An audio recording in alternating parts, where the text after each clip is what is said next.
Il y a 20 ans, ici à Laikipia, dans le centre du Kenya, les girafes étaient nombreuses. Aujourd'hui, elles se font plus rares. La communauté des Samburu qui habite dans cette région du Kenya avait pour habitude de tuer cet animal.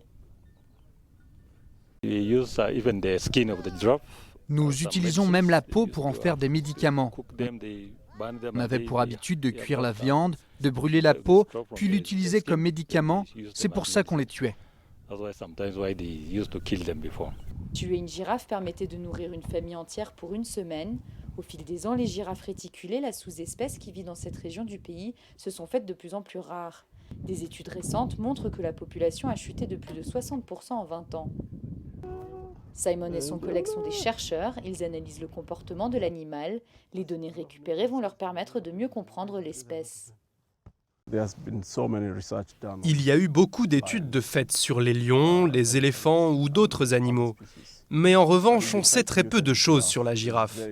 Il existe très peu de recherches ou d'études sur la girafe.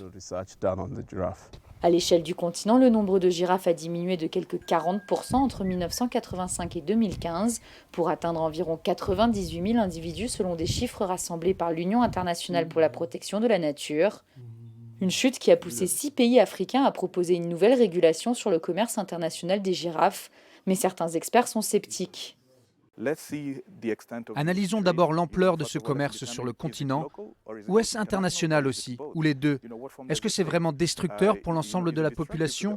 Ce sont des questions auxquelles nous devons répondre avant de pouvoir mettre en place des mesures restrictives, à mon avis. Cette proposition, si elle était adoptée, réglementerait le commerce mondial des parties de girafes. Les critiques estiment que les informations limitées disponibles suggèrent que la majeure partie de ce commerce provient d'endroits où le nombre de girafes augmente, comme en Afrique du Sud et en Namibie, où chasser est légal.